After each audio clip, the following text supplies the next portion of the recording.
नमस्कार, बहुत स्वागत आप सभी का। आपके साथ मैं अक्षय बिदुआ। आप देख रहे हैं स्वदेश न्यूज। और स्वदेश न्यूज में आज हम आपके लिए लेकर आए हैं operation central park. Madhya Pradesh की राजधानी भोपाल में बीते दिनों हुई बिल्डरों पर इनकम टैक्स डिपार्टमेंट यानी कि आईटी की लगातार छापे पड़ने के बाद अब एक और बड़ा खुलासा हुआ है। अब ये मामला भोपाल के सेंट्रल पार्क से जुड़ा हुआ है। भोपाल की शान कहे जाने वाले तालाब के कैचमेंट एरिया से लगा हुआ है ये सेंट्रल पार्क। ये बात निकलकर सामने आ रही है कि सेंट्रल पार्क का काफी हिस्सा अवैध है। ये एक कॉलोनी है और ग्रीन बेल्ट से जुड़ा हुआ ये क्षेत्र है। तालाब का ग्रीन बेल्ट है जिस पर कुछ बिल्डरों ने, रसूखदारों ने कब्जा कर लिया है। अब खास बात यह है कि सेंट्रल पार्क प्रोजेक्ट में कई बड़े अधिकारी और मंत्रियों की जमीनों की भी बंदरबाट मिली है। सेंट्रल पार्क में डिप्टी सीएम जगदीश देवड़ा के बेटे हर्ष देवड़ा के नाम की जमीन भी खरीदी गई है। सेंट्रल पार्क में पूर्व मंत्री और विधायक भूपेंद्र सिंह की जमीन भी मिली है। इसके अलावा सीहोर के विधायक सुदेश राय का नाम भी इसमें शामिल है। इसके अलावा इसी प्रोजेक्ट में पूर्व मुख्य सचिव इकबाल सिंह बैंस, उनकी पत्नी और रिश्तेदारों के नाम भी जमीनें खरीदी गई हैं। इसके अलावा भी कई और बड़े अफसरों के नाम है जो रसूखदार हैं, जिनका नाम इस प्रोजेक्ट में जमीन होने के बाद सामने आया और इस प्रोजेक्ट में उनके नाम की जमीनों की भी शिनाख्त हुई है, सबूत मिले हैं। और इस मामले में त्रिशूल कंस्ट्रक्शन कंपनी के मालिक राजेश शर्मा की भी अवैध संपत्तियों को अटैच अब कर दिया गया है। इस पूरे मामले में आरटीआई एक्टिविस्ट हैं सतीश नायक, जिन्होंने कई बड़े खुलासे किए हैं, जिसमें बिल्डर्स, नेताओं के, अफसरों के नामों का बड़ा गठजोड़ और घालमेल मिला है। एक बड़ा गोलमाल सामने आया है। पहले हम अफसरों से संबंधित और घोटालों से संबंधित और आरटीआई एक्टिविस्ट ने क्या आरोप लगाए हैं उस पर आपको ये रिपोर्ट दिखाते हैं। उसके बाद विस्तार से कुछ और खुलासों पर चर्चा। देखिए रिपोर्ट।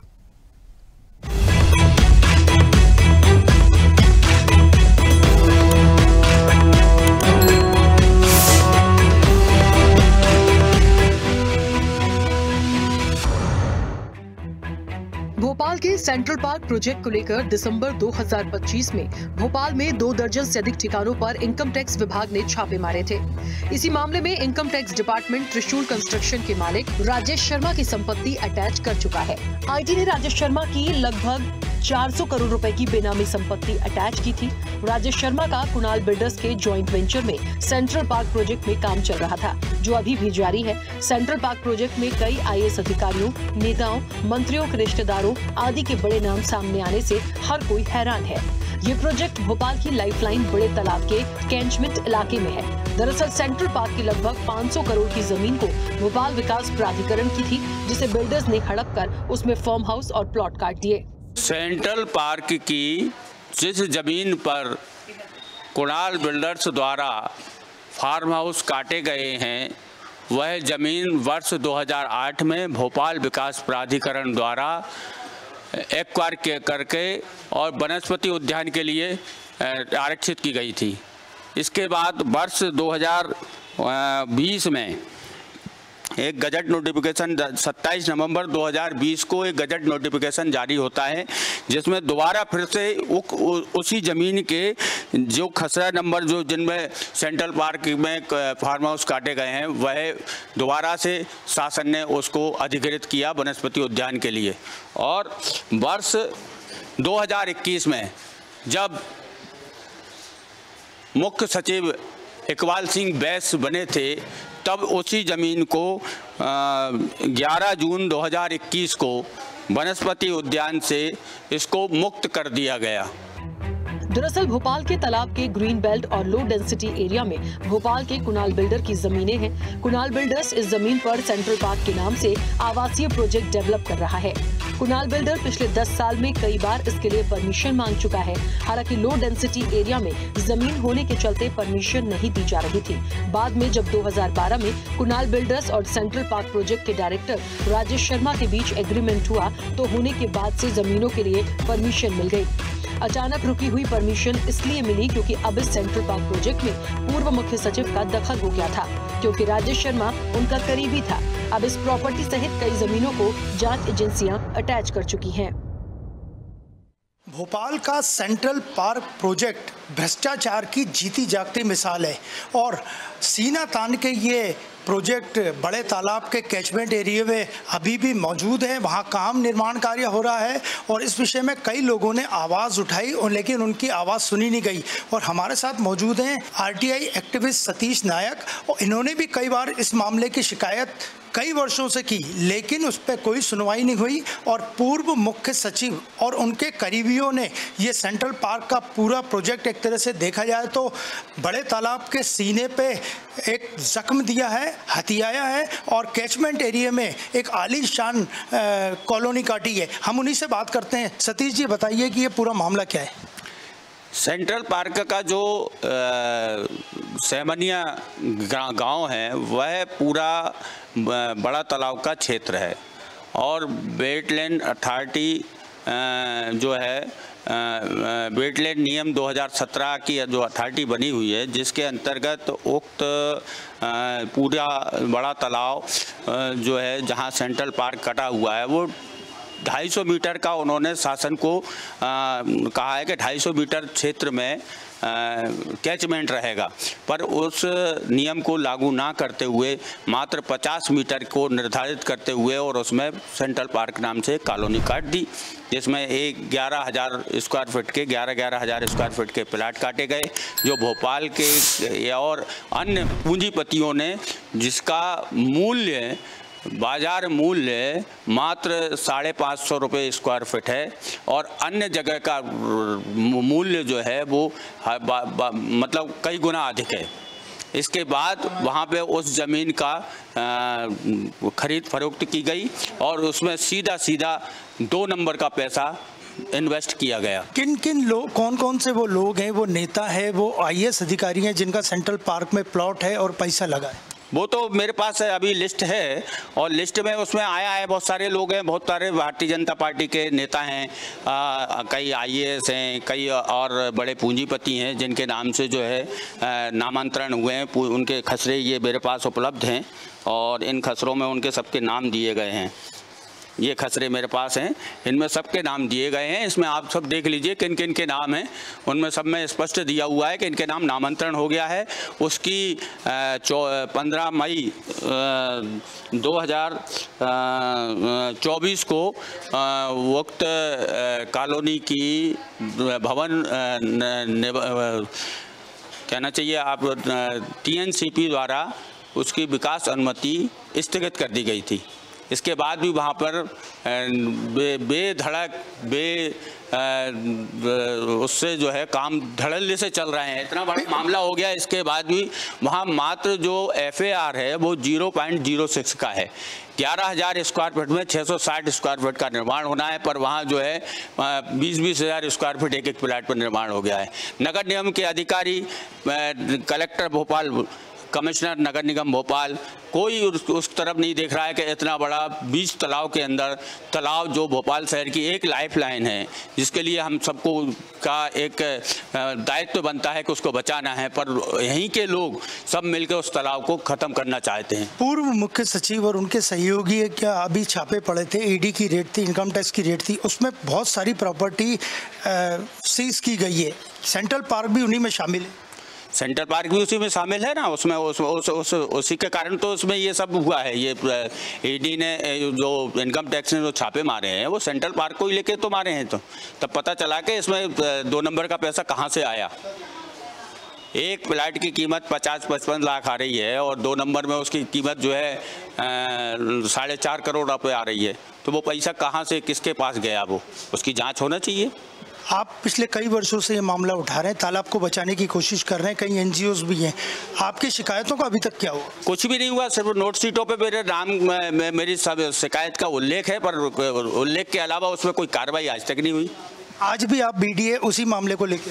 मैं आज भी वो जो है जो BDA ने जो वनस्पति उद्यान के लिए ये ज़मीन जो है एक्वायर की थी और उसको कब वनस्पति उद्यान से मुक्त कर दिया है, उसी संबंध में अपने सूचना के अधिकार में कागज ले आया था। इसमें कई IAS अधिकारी भी हैं जिनके वहाँ पे प्लॉट्स में बाकायदा इसमें नाम लिखा हुआ है, तो आपको लगता है कि इतने प्रभावशाली लोगों पे कार्रवाई हो पाएगी या आप जैसे लोग जो काम कर रहे हैं वो करवा पाएंगे? अब मैं तो प्रयास कर रहा हूँ, माननीय मोदी जी को भी पत्र लिखा है मैंने कि यहाँ मध्य प्रदेश में आके इन लोगों के ऊपर अंकुश लगाएं जो गलत काम कर रहे हैं। आपको लगता है कि ये इतने प्रभावशाली लोग हैं? अभी भी वहाँ हम देख के आए, निर्माण कार्य लगातार जारी है, फार्म हाउस में बिल्डिंगें और कॉटेज वगैरह बनाए जाए। मैं भी देखने गया था तो वहाँ बहुत तेज़ी में काम चल रहे हैं और ऐसा लगता है कि वो निरंकुश हो चुके हैं, क्योंकि सरकार उन्हीं के, जब सैया भाई कोतवाल तो फिर डर काहे का।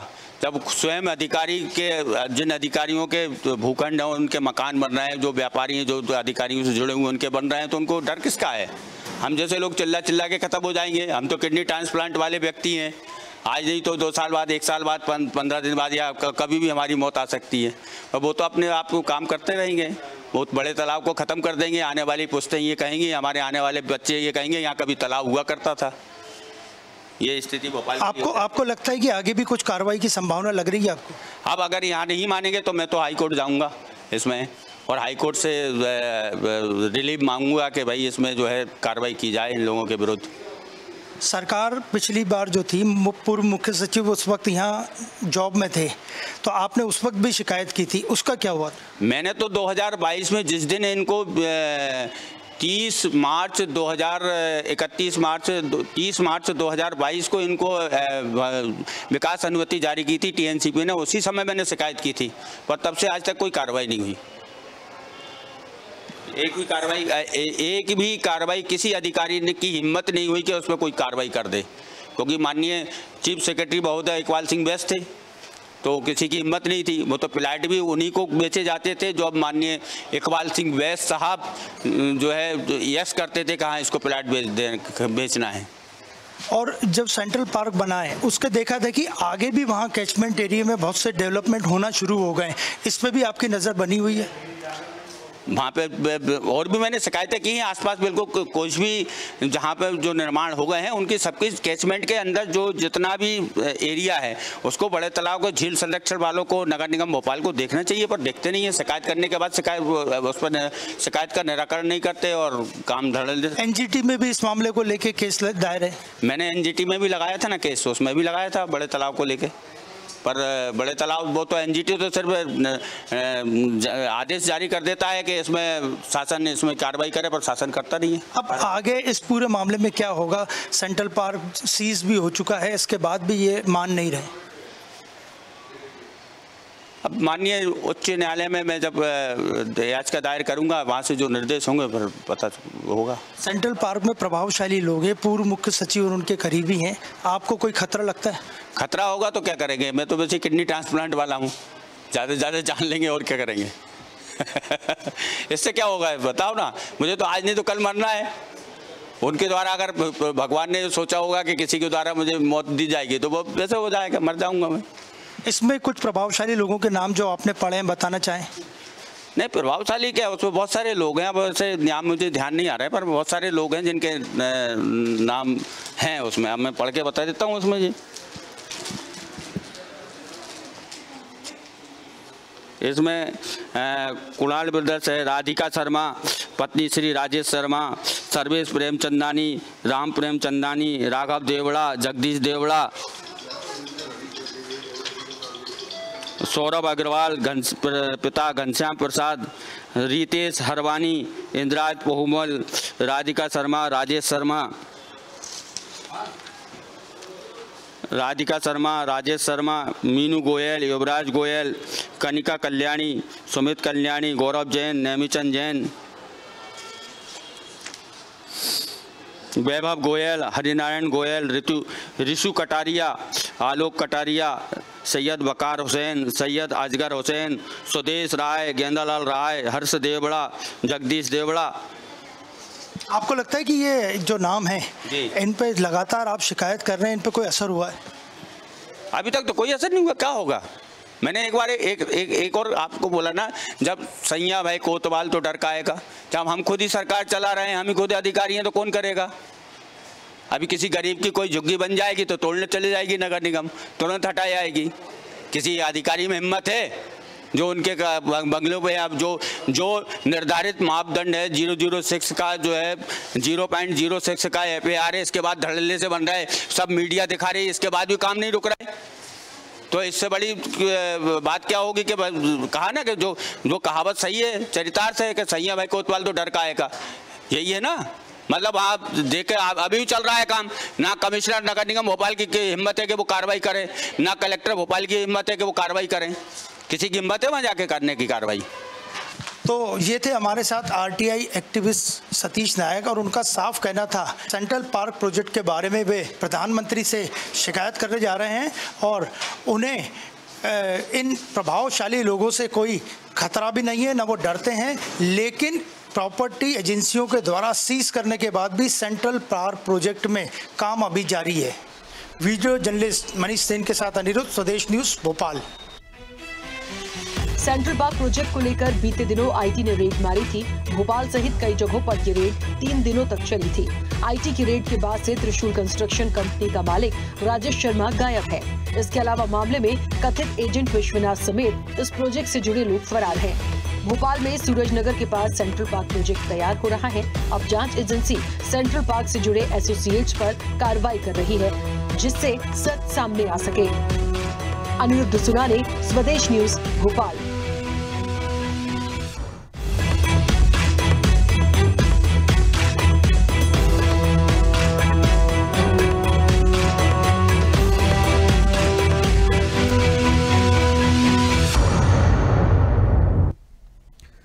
तो आपने देखिए पूरी रिपोर्ट, और रिपोर्ट को देखकर आपको ये समझ आ गया होगा कि अगर ये आरटीआई एक्टिविस्ट जो हैं सतीश नायक, अगर ये नहीं होते तो आपको शायद इतनी बातें पता नहीं चलती। जो आदमी 2022 से इसे लेकर लड़ाई लड़ रहा है, लेकिन हैरानी की बात यह है कि वो कहते हैं कि झील संरक्षण के लिए नगर निगम संस्था है, एनजीटी ने सरकार को आदेश दिया कि आप इस पर कार्रवाई करें, अब तक कहीं कुछ नहीं हुआ। और बात बिल्कुल साफ समझ आती है कि अगर इकबाल भय कोतवाल तो फिर डर काहेगा, ये सतीश नायक कह रहे हैं। हमारे सहयोगी अनिरुद्ध इस वक्त हमारे साथ हैं, जिन्होंने इस पूरी खबर पर विस्तार से पड़ताल की है, पूरा इन्वेस्टिगेशन किया है। अनिरुद्ध, ये बात साफ समझ आती है सतीश नायक की बात को सुनकर कि लड़ाई इतनी आसान नहीं है, क्योंकि 2020 30 मार्च वो तारीख मेंशन कर रहे हैं कि मैंने तब पहली बार शिकायत की थी जब एनजीटी ने परमिशन दी थी, और तब से लेकर आज तक इस पर कोई रोक टोक नहीं हुई। और गजब बेशर्मी है कि इस कॉलोनी का अधिग्रहण कर लिया गया, इस पर रोक लगा दी गई है, स्टे लगा दिया गया है, उसके बाद भी निर्माण कार्य चालू है। बिल्कुल अंधेर हो रहा है यहां तो मध्य प्रदेश में। जी बिल्कुल, जो भोपाल का सेंट्रल पार्क प्रोजेक्ट है वो न केवल मध्य प्रदेश में पिछले लगभग 1.5 दशकों में हुए भ्रष्टाचार की कहानी को बयां करता है, बाकी रसूखदारों के प्रभाव को भी बयां करता है कि किस तरह से भोपाल की बड़ी झील, जो कि एक तरह से भोपाल की लाइफलाइन है और इसे लोग हेरिटेज मानते हैं, और कई लोग तो बड़ी झील के बिना भोपाल की कल्पना नहीं कर सकते। उसके कैचमेंट एरिया में घुस के और वहां पे जो सारे नियम कानून कायदे तोड़ते हुए ये सेंट्रल पार्क बनाया गया। पूर्व मुख्य सचिव ने अपने रसूख के जरिए जो बीडीए ने जमीन बॉटनिकल गार्डन के लिए यहाँ अलॉट की थी, उसका पहले लैंड यूज चेंज कराया, उसके बाद उससे प्रभावशाली लोग जिनके यहाँ छापे पड़े थे, राजेश शर्मा जो कि त्रिशूल कंस्ट्रक्शन का मालिक है, उसकी पार्टनरशिप में ये पूरा कुणाल बिल्डर्स एंड डेवलपर्स ने ये पूरा सेंट्रल पार्क प्रोजेक्ट बनाया। और इसमें न केवल झील को नुकसान पहुंचाया गया, बल्कि बेशर्मी की हद पार करते हुए नेताओं ने, मंत्रियों ने, पूर्व विधायकों ने, रसूखदारों ने, आईएएस अधिकारियों ने, सरकारी अधिकारियों ने प्लॉट लिए, और ये प्लॉट केवल उन्हीं को दिए जाते थे जिस पे पूर्व मुख्य सचिव मेहरबान होते थे। तो आप अंदाजा लगा सकते हैं कि ये करोड़ों का, ये लगभग 500 करोड़ से ज्यादा का ये पूरा प्रोजेक्ट है। यहाँ पे 80 से ज्यादा प्लॉट जो कि 5000 स्क्वायर फीट से लेके 11000 स्क्वायर फीट तक के हैं, अलग अलग काटे गए। पीछे पूरा कैचमेंट का एरिया को कवर किया गया क्योंकि इसका व्यू अच्छा लगे। और ईडी ने पिछले ही दिनों जब छापामार कार्रवाई की थी तो त्रिशूल कंस्ट्रक्शन और उनके सहयोगियों के 52 ठिकानों पे ईडी और आईटी की रेड थी। उसने लगभग राजेश शर्मा की 200 करोड़ से ज्यादा की जो प्रॉपर्टी अटैच की है, उसमें सेंट्रल पार्क भी शामिल है। तो आप अंदाजा लगा सकते हैं कि कार्रवाई किस तरह ढीली हुई है, और अटैच प्रॉपर्टी में भी निर्माण कार्य लगातार जारी है। जी अनिरुद्ध, आपने क्योंकि वो एरिया देखा है ये बिल्कुल साफ कहा जाएगा कि अभी भी इस पूरे जो सेंट्रल पार्क एरिया है वहां निर्माण कार्य जारी है। दूसरी चीज, जो कुछ डेटा है जो मैंने अभी सतीश नायक के थ्रू लिया, दर्शकों को यह जरूर बताना होगा कि 500 करोड़ रुपए की जमीन है। 2008 में बीडीए यानी कि भोपाल विकास प्राधिकरण ने इसे बॉटनिकल गार्डन यानी कि वनस्पति उद्यान बनाने के लिए लिया था। लेकिन सवाल यह है, आप अंधेर देखिए, मुझे लगता है ये अगर भारतीय इतिहास में भ्रष्टाचार का इतिहास खंगाला जाएगा तो इतने शातिर तरीके से, इतना इंटेलेक्चुअल भ्रष्टाचार आपको नहीं मिलेगा। जहां का चीफ सेक्रेटरी शामिल होता है, लैंड यूज चेंज होता है, और भोपाल की शान, वैश्विक धरोहर, यहां की झील, सिटी ऑफ लेक इसे कहा जाता है, और इस लाइफलाइन को, इस गले को, भोपाल का नेक, यानी कि आप समझिए कि जहां से श्वास आ जा रही हो, जहां अगर आप हमला कर दें तो किसी व्यक्ति का जीवित रहना मुश्किल पड़ जाएगा, उसको सरेआम बर्बाद करने की कोशिश की गई है। अब अनुरोध, कार्रवाई होनी चाहिए। कार्रवाई के नाम पर क्या हो रहा है? अभी तक जानकारी जो आपने दी और जो सतीश नायक बताते हैं कि अभी भी कंस्ट्रक्शन चल रहे हैं, 11,000 स्क्वायर फीट का प्लॉट है, 20,000 स्क्वायर फीट में कंस्ट्रक्शन हो रहे हैं। आखिर इन पर कोई लगाम कसेगा? देखिए, इस पूरे मामले की शिकायत, बाकायदा ताज़ा शिकायत जो कि छापों के बाद भी हुई है, नगर निगम, भोपाल नगर निगम कमिश्नर को हुई है, भोपाल के डीएम को हुई है, टीएनसीपी को वापस शिकायत की गई है। इसके अलावा भी जितनी एजेंसियां हैं, जो जमीन, राजस्व विभाग को शिकायत की गई है, जितनी भी एजेंसियां हैं जो लैंड के यानी जमीन के मामलों को डील करती है, वहां की गई है। लेकिन सरकारी प्रयास बिल्कुल रुके हुए हैं। और ये प्रोजेक्ट, खासकर इसमें पूरा कानूनी पेज भी है कि ईडी ने जब राजेश शर्मा, त्रिशूल कंस्ट्रक्शन का जो, त्रिशूल बिल्डर्स का जो मालिक है, उसकी जो 200 करोड़ के लगभग की संपत्ति अटैच की है, उसमें सेंट्रल पार्क भी शामिल है। तो ये पूरे कानूनी पेज, दांव पेज का भी मामला है कि जब अटैच संपत्ति पे किस तरह अभी भी बेर रोक टोक निर्माण चालू है। और इसके बावजूद राजेश शर्मा और उसकी पत्नी को भी इसमें ईडी ने और एजेंसियों ने आरोपी बनाया है, जो बेहिसाब संपत्ति मिली है, और वो अभी फरार है। लेकिन पूर्व मुख्य सचिव का आप रुतबा देखिए कि अभी भी उनके लोग, उनके गुर्गे, और गुर्गे भी नहीं कहा जाएगा, उनकी भ्रष्टाचार का जो सिंडिकेट है उसमें शामिल लोग लगातार सेंट्रल पार्क की जमीनों के बचाव में लगे, क्योंकि यहाँ पे रसूखदार लोग हैं। अगर किसी झुग्गी भी कोई भोपाल में इंक्रोचमेंट में आती है तो नगर निगम उसको नोटिस देता है, और कई बार बिना नोटिस के आप ये देखिए, तो अमीरी गरीबी का, आप ये देखिए, जैसा कि सतीश नायक कह रहे हैं कि जो छापे पड़े हैं ईडी के और आईटी के, जो परिवहन का एक बड़ा घोटाला सामने आया, सौरभ शर्मा का घोटाला आया। सतीश नायक, आरटीआई एक्टिविस्ट, ये भी कहते हैं कि उस समय पूर्व परिवहन मंत्री भूपेंद्र सिंह थे, इकबाल नगरीय प्रशासन मंत्री भूपेंद्र सिंह थे। नगरीय प्रशासन मंत्री भूपेंद्र सिंह के रहते हुए लैंड यूज चेंज हो जाता है। पूर्व सीएस की आप ताकत देखिए, और वो जो 2 नंबर का सारा पैसा है, वो अगर आप, अभी उमा भारती ने एक प्रेस कॉन्फ्रेंस की, उन्होंने कहा कि सौरभ, ये वर्ड थे उमा भारती के, कि सौरभ शर्मा सिर्फ केंचुआ है, अगर आप खुदाई जारी रखेंगे तो बड़े अजगर आपको यहां पर मिलेंगे। पूर्व नगरीय प्रशासन मंत्री भूपेंद्र सिंह के रहते हुए 250 फीट का जो कैचमेंट एरिया था बड़े तालाब का, उसे घटाकर 250 मीटर का वो 50 मीटर कर दिया जाता है। और जो वेटलैंड है, जो गीला क्षेत्र है तालाब का, उसमें बॉटनिकल गार्डन की जगह पर ये सेंट्रल पार्क काट दिया गया। एकदम अंधेर है, अंधेर गर्दी चल रही है। जी बिल्कुल, जो पूर्व मुख्य सचिव हैं, उनका जो सिंडिकेट था उसमें इकबाल सिंह बैस, उनका सिंडिकेट में न केवल पूर्व मंत्री और पूर्व परिवहन मंत्री भूपेंद्र सिंह शामिल थे, बाकी ऐसे कई राजनेता शामिल थे या उनके परिवार के लोग शामिल थे, कई आईएएस अधिकारी और उनके रिश्तेदार शामिल थे जिन्होंने वहां पे प्लॉट लिए। और इनमें से कई लोगों से हमने जब चर्चा की तो उनका साफ बेशर्मी से कहना था कि हमने अगर वहां सेंट्रल पार्क में जमीन ली है तो उसमें कुछ गलत नहीं किया। तो आप देख सकते हैं कि ईडी की अटैच प्रॉपर्टी किस तरह से अभी भी वहां काम चालू है, और ये लोग बेशर्मी से बताते हैं कि हमने प्लॉट लिया, इसमें कुछ गलत नहीं, हमने पैसा देके जमीन खरीदी है। तो पूरा मामले की जांच अब कुणाल बिल्डर्स पे भी होगी, जिन्होंने ये कॉलोनी काटी है, ये सेंट्रल पार्क प्रोजेक्ट बनाया है, और इसके साथ साथ राजेश शर्मा जो इस प्रोजेक्ट में पार्टनर है, और तथाकथित रसूखदार, उन्हें रसूखदार तथाकथित ही बोला जाएगा, जो कि भ्रष्टाचार के दम पे रसूखदार बने, उन लोगों के प्लॉट्स भी हैं, जिसमें पूर्व मुख्य सचिव और उनकी पत्नी के नाम पे भी वहां जमीन है, पूर्व परिवहन मंत्री के नाम, भूपेंद्र सिंह के नाम वहां जमीन है, और भी कई प्रभावशाली व्यक्ति हैं जिनके नाम वहां जमीन है। तो इन सब की जांच की मांग आरटीआई एक्टिविस्ट कर रहे हैं। ठीक है, ठीक है, बहुत शुक्रिया आपका अनिरुद्ध सोनू ने इस पूरी जानकारी के लिए, इस डिटेल में, इस पूरी इन्वेस्टिगेशन के लिए आपका बहुत बहुत शुक्रिया। और ये आरटीआई एक्टिविस्ट सतीश नायक की बात भी आपने हम तक पहुंचाई, और ये इस प्रदेश में बड़ा चलन है। बड़ा सही है कि बस आप मंत्री बन जाइए, पद पर बैठ जाइए और फिर आपकी मर्जी चलेगी इस देश में, इस प्रदेश में। जितना चाहे उतना भ्रष्टाचार आप कीजिए, इस प्रदेश की जनता मूर्ख है जो कुछ नहीं बोलेगी। तो सबसे बड़ी जिम्मेदारी जनता की है, आपको सामने आना चाहिए। अगर आपने अपने नेता को वोट देकर यहां बिठाला, मंत्री पद उन्हें मिला, और अगर इस तरीके से सरकारी संपत्ति की, देश प्रदेश की जागीर की बंदरबाट हो रही, लूट हो रही है, तो सबसे बड़ी जिम्मेदारी प्रशासन की, शासन की और आपकी जनता की है। आपको भी आवाज उठाना चाहिए। नमस्कार। और अपडेट्स के लिए लाइक, फॉलो, शेयर जरूर करें। साथ ही YouTube पर बेल आइकन दबाना ना भूलें और विजिट करें हमारी वेबसाइट swedeshlive.com पर।